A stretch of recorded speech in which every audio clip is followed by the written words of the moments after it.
राजा रंगीला रायगढ़ के राजा थे। वो अपनी पत्नी शकुंतला के साथ रहते थे, जो कि बहुत गुस्सैल और झगड़ालू किस्म की रानी थी। एक बार राजा रंगीला अपने बगीचे में बैठकर अपने मंत्री से कुछ बातें कर रहे थे। अरे बुड़बक, जब हम पिछली बार किशनगढ़ गए थे तब वहाँ की नर्तिका का नृत्य देखकर तो हम मंत्रमुग्ध ही हो गए थे। काश हमारे राज्य में भी कोई ऐसी नर्तिका होती। जी जी महाराज, वे अति सुंदर थी। क्या कजरारे कजरारे नैन थे उसके। तभी रानी वहाँ पर पहुँच जाती है।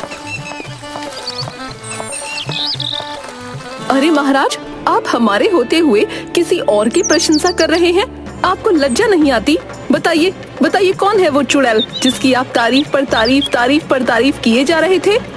नहीं नहीं रानी साहिबा, मैं तो बस किशनगढ़ की राजनीति के बारे में बात कर रहा था। हैं? आप इतनी सुंदर रानी के होते हुए किसी मामूली सी नर्तकी की तारीफ कर रहे हैं?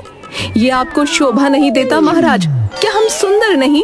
अरे पर हमने ऐसा कब कहा कि आप सुंदर नहीं हो?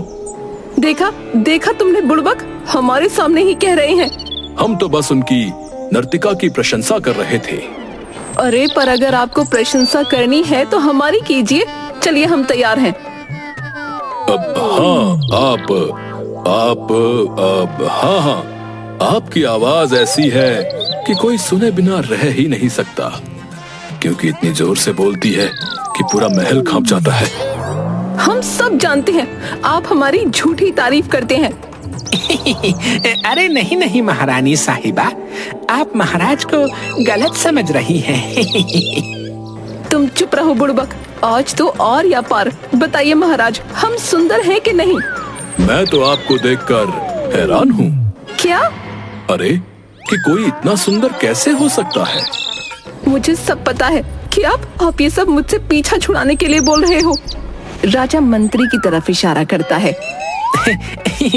अरे नहीं नहीं महारानी साहिबा, आपको पता है आज महाराज ने खास आपके लिए भूटान से जौहरी बुलवाया है, जो कि इतने सुंदर सुंदर हार लेकर आया है कि वो आपकी सुंदरता में 4 चांद लगवा देगा।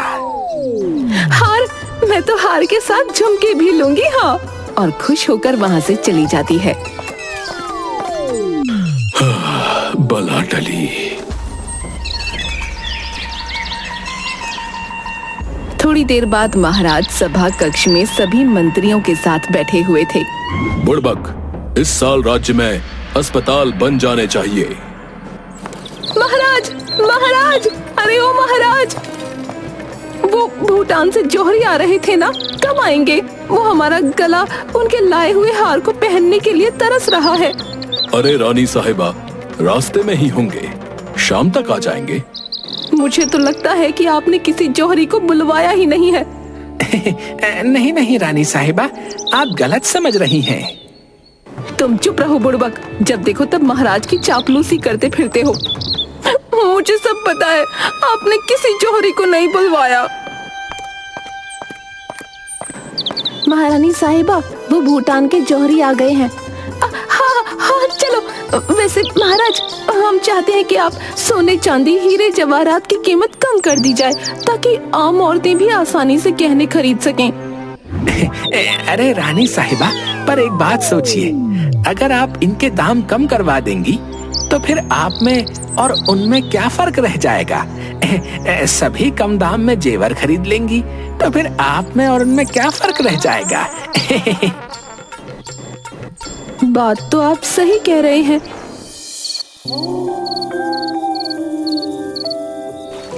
अगले दिन।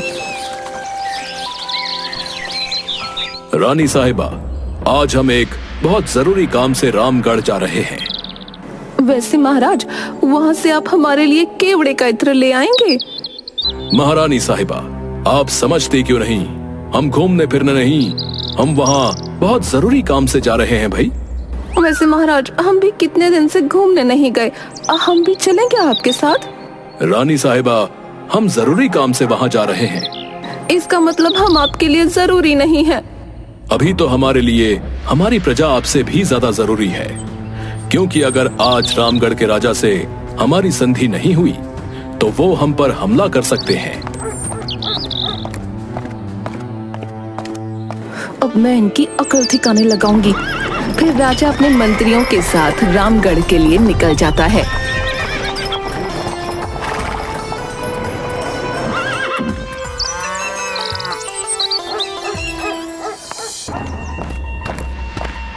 जब राजा फिर से महल पहुंचते हैं तब महाराज, गजब हो गया महाराज।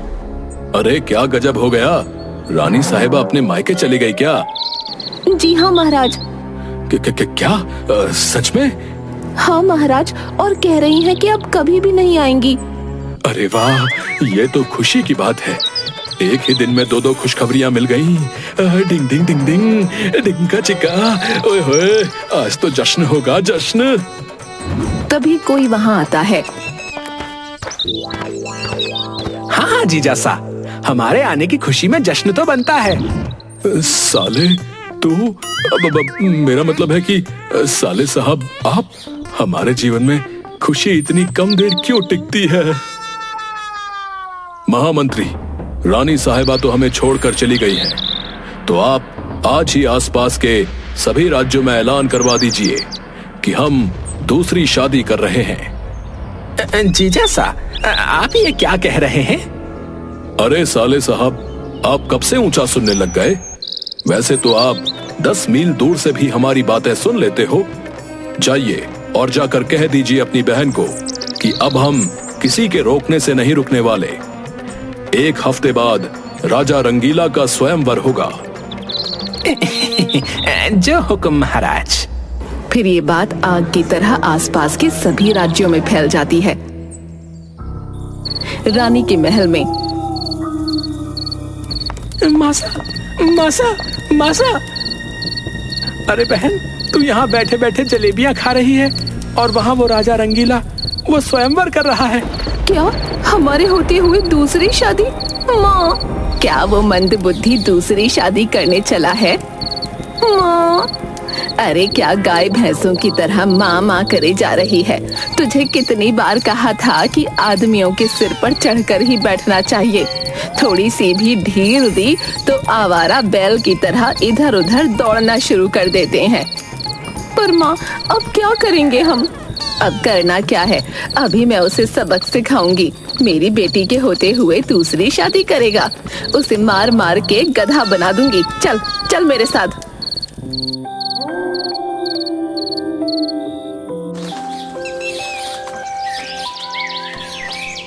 स्वयंवर के दिन सभी रानियां राजमहल में उपस्थित हो जाती हैं। अरे बुड़बक, इतनी सुंदर सुंदर राजकुमारियां हैं, मुझे तो समझ ही नहीं आ रहा कि मैं वरमाला किसे पहनाऊंगा। आप सभी राजकुमारियों का राजमहल में स्वागत है। हमें बहुत खुशी हुई कि आप सभी हमारे आमंत्रण पर यहाँ प्रस्तुत हुई। मैं बिठूर की राजकुमारी चमेली हूँ। और फिर अलग अलग रानियां अपना अपना परिचय देने लगीं। उनमें से एक अंग्रेजी राजकुमारी भी थी। जी, मेरा नाम मैरी है। पर आप इस स्वयंवर में? जी हाँ, मेरा बचपन से ही सपना था कि मैं किसी भारतीय राजा से शादी करूं, और आप मुझे बहुत सुंदर लग रहे हैं और आप बहादुर भी हैं। अरे, आप तो बहुत ही अच्छी हिंदी बोल लेती हैं। हाँ, मैंने हिंदी सीखी है। तभी महारानी शर्मीली और शकुंतला भी आ जाती हैं। अरे बाप रे, अब तो होगी तबाही और राजा रंगीला की शामत आई। रुक जाओ, हम कहते हैं अगर ये स्वयंवर आगे बढ़ा तो यहाँ खून की नदियाँ बह जाएंगी। मेरा नाम शर्मीली है, लेकिन शर्म का मुझ में एक कतरा नहीं। माफ कीजिए शर्मीली देवी, अब बहुत देर हो गई है। ले जाइए आप अपनी बेटी को, हमें जरूरत नहीं है अब उनकी। वैसे भी रानी साहिबा खुद हमें छोड़कर गई थी। हमने उन्हें बहुत से खत लिखे, लेकिन हमारे एक खत का भी उनका जवाब नहीं आया। अगर आपने दूसरी शादी की तो आप सोच भी नहीं सकते कि मैं आपका क्या हाल करूंगी। और तुम यहाँ सभी नाक कटवाने के लिए क्यों आ गई? मैं कहती हूँ निकल जाओ यहाँ से। अगर तुम में से कोई भी मुझे यहाँ दिखाई दी तो मैं तुम सबका वो हाल करूंगी जो तुमने कभी सोचा भी नहीं होगा। अगर अपनी इज्जत प्यारी है तो चली जाओ यहाँ से। रानी शकुंतला गुस्से में पास खड़े एक सैनिक की तलवार ले लेती हैं और राजा की गर्दन पर रख देती हैं। अगर अपनी जान प्यारी है तो कह दो इन सभी राजकुमारियों से कि चली जाएं यहाँ से। अरे रानी साहिबा, आप ये क्या कह रही हैं? मेरी गर्दन कट जाएगी। ये तो आपको तब सोचना चाहिए था जब आपने दूसरी शादी करने का फैसला लिया था। रानी साहिबा रुक जाइए, मैं इन सभी को बाहर छोड़कर आता हूँ। रुक जाइए, आप सभी से मेरा अनुरोध है कि आप सभी यहाँ से चले जाइए, नहीं तो अगर महाराज ही नहीं रहेंगे तो आप सबकी शादी किससे होगी। सभी राजकुमारियाँ चली जाती हैं। अरे महारानी साहिबा, अब तो तलवार हटा लीजिए, खून तो पीती ही हो, अब क्या खून बहाकर ही दम लोगी? रानी गुस्से में राजा की तरफ देखती है। तभी पीछे से आवाज आती है क्वीन मैरी की। महारानी, आपने सबको तो भगा दिया, लेकिन मैं उनमें से नहीं जो आपकी धमकी से डर जाऊं। मैं करूंगी महाराज से शादी और आप मुझे नहीं रोक सकती। फिर मैरी राजा का हाथ पकड़कर अपने साथ ले जाने लगती है। अरे ओ, ऐसे कैसे मेरे पति को ले जा रही हो? तभी रानी शकुंतला भी राजा का हाथ पकड़ लेती है। फिर दोनों राजा को अपनी अपनी तरफ खींचने लगते हैं। अब तो महाराज को भगवान ही बचा सकते हैं। फिर सभी लोग बगीचे में बैठे हुए थे। अच्छा, तो इसका मतलब ये सब नाटक था? हाँ हाँ महारानी साहिबा, ये सब आपको बुलाने के लिए एक नाटक रचा हुआ था। अरे वो सब तो ठीक है, पर अब उस भूरी बिल्ली का क्या करना है? हाँ, कब से महाराज उसके आगे पीछे घूम रहे हैं। अरे लाडो, मैंने तुझे पहले से ही कहा था अपने पति को काबू करके रख। अब देख कैसे वो भूरी बिल्ली के पीछे दुम हिलाए घूम रहा है। अरे नहीं नहीं महारानी साहिबा, वो तो उनकी मजबूरी है। आप तो चुप ही रहो, ये सब आपका ही किया कराया है। तभी मैरी और राजा भी वहाँ पर पहुँच जाते हैं। मिस्टर किंग, हमारी मैरिज के बाद इस लेडी को हम मेड बनाकर रखेंगे, okay? Okay okay. And you old lady? ए बुड़बक, ये भूरी बिल्ली क्या बोल रही है? महारानी साहिबा, ये आपको बूढ़ी औरत बोल रही है। हाँ, चुड़ैल, मैं तेरा खून पी जाऊंगी, तेरी आंखें नोच लूंगी। अरे तुझसे तो ज्यादा जवान हूँ मैं।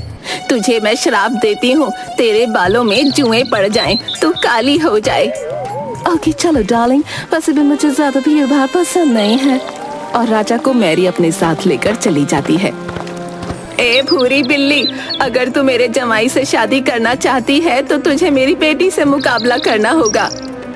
ठीक है, मुझे मंजूर है, मैं आपकी बेटी से कंपटीशन करने को तैयार हूँ, पर क्या करना होगा मुझे? अगले दिन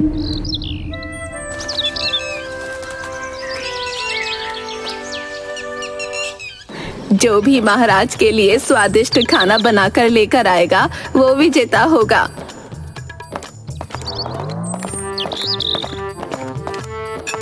सिर्फ दोनों महाराज के लिए कुछ न कुछ बना कर ले आती हैं। क्या बनाया है ये? इसे नूडल्स कहते हैं। महाराज को ये सब पसंद नहीं है। मैंने महाराज के लिए स्वादिष्ट उनका पसंदीदा शाही कोरमा बनाया है।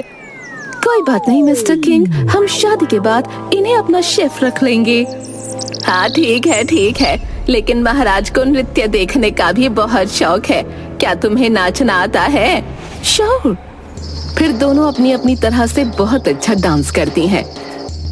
अरे मिस मैरी, महाराज को भारतीय नृत्य देखना पसंद है और आप तो अरे मिस्टर बुड़बक, वैसे भी सबको अपना अपना टेस्ट बदलना पड़ता है। मिस्टर किंग भी बदल लेंगे।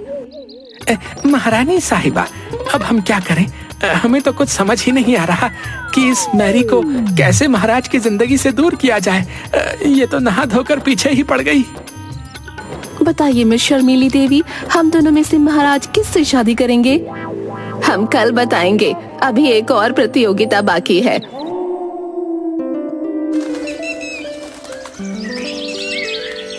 अगले दिन सभी लोग राज दरबार में थे। सभी लोग तो आ गए, पर महाराज को आने में इतनी देर कैसे हो गई? वो तो हमेशा दरबार में वक्त पर ही आते हैं। तभी एक सैनिक आता है। महारानी साहिबा, हमें महाराज के कक्ष में से ये खत मिला है। क्या लिखा है इसमें मंत्री जी? हाँ मंत्री जी, क्या लिखा है? इसमें लिखा है कि महाराज को पास के राज्य के राजा ने बंदी बना लिया है और उन्हें महाराज के बदले 30,000 स्वर्ण मुद्राएं चाहिए। अगर मेरे महाराज को कुछ हो गया तो मेरा क्या होगा? मंत्री जी, आप जल्द से जल्द उन्हें जितनी भी स्वर्ण मुद्राएं चाहिए उनको दे दीजिए। माफ कीजिएगा रानी साहिबा, पर छोटा मुंह बड़ी बात। पर महाराज के शाही खजाने में तो 30,000 स्वर्ण मुद्राएं नहीं है कि हम उन्हें छुड़ा सके। क्या मतलब है तुम्हारा? ऐसा तो हो ही नहीं सकता। इतने बड़े राज्य के बावजूद उनके पास 30,000 स्वर्ण मुद्राएं भी नहीं है।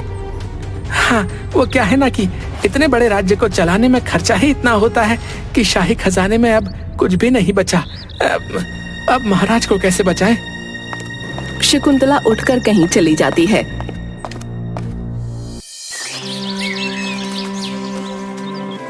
थोड़ी देर बाद रानी अपने सारे जेवर लाकर सामने रख देती है। ये क्या है रानी साहिबा? आप हमारे सारे जेवर ले जाइए और महाराज को छुड़ा कर ले आइए। पर आप तो रानी हैं और आपके जेवर ही आपकी असली पहचान है। नहीं महामंत्री जी, हमारी असली पहचान हमारे पति है। श्रीमती मैरी, अगर आप भी हमारी कुछ मदद कर देती हैं तो बड़ी मेहरबानी होगी। तुम इंडियन को बेवकूफ बनाना कितना आसान होता है। तुम्हें क्या लगता है मैं यहाँ तुम्हारे महाराज से शादी करने आई हूँ? फिर ताली मारती है और तभी कुछ सिपाही आकर सबको घेर लेते हैं। अब थोड़ी देर में मेरी आर्मी आकर तुम सबको यहाँ से लेके जाएगी और मैं यहाँ राज करूँगी। मिस मैरी, आपको क्या लगा था कि हम आप पर आंख बंद करके भरोसा कर लेंगे? तुम्हें क्या लगा कि हमें तुम्हारी चाल का कुछ पता नहीं चलेगा? तभी महाराज भी वहाँ आ जाते हैं। हाँ मिस मैरी। सभी लोग महाराज को देखकर चौंक जाते हैं। महाराज, तुम यहाँ कैसे आया? आपको क्या लगा था कि हमें आपकी चाल समझ में नहीं आएगी? कल आपके सिपाही हमें बंदी बनाने के लिए आए तो थे, लेकिन बुड़बक की वजह से वो हमें बंदी नहीं बना सके और उन्होंने हमें आपके बारे में सब कुछ बता दिया। आखिर आप हमारी मेहमान हैं, तो हम आपको नाराज कैसे कर सकते थे? हम भी हो गए गायब, पर अब आप नहीं बच पाएंगी। सिपाहियों, गिरफ्तार कर लीजिए इन्हें। सिपाही जो सबके पीछे थे वो अब मैरी को बंदी बनाकर ले जाते हैं। चौंकिए मत, ये हमारे ही आदमी हैं। इसका मतलब कि ये सब एक नाटक था। पर अगर आपको उस भूरी बिल्ली की असलियत पता थी तो उसके आगे पीछे दुम क्यों हिला रहे थे? वो इसलिए रानी साहिबा, ताकि उन्हें पूरा विश्वास हो जाए कि हम उनके जाल में फंस चुके हैं। हमें उन पर बहुत पहले से ही शक था और जो भी राजकुमारियां वहां आई थीं, महामंत्री ने उनकी पूरी कुंडली निकाल ली थी। तब हमें मैरी की सच्चाई का पता चला। हमें माफ कर दीजिए महाराज। अरे माफी किस बात की? ना हम महल छोड़कर जाते, ना आपको स्वयंवर का नाटक करना पड़ता, ना ये भूरी बिल्ली यहाँ आती। पर अगर वो नहीं होती तो हमें कैसे पता चलता कि आपके मन में हमारे लिए क्या है? वैसे महाराज, अब हमें समझ आ गया है कि आपको कितना काम होता है।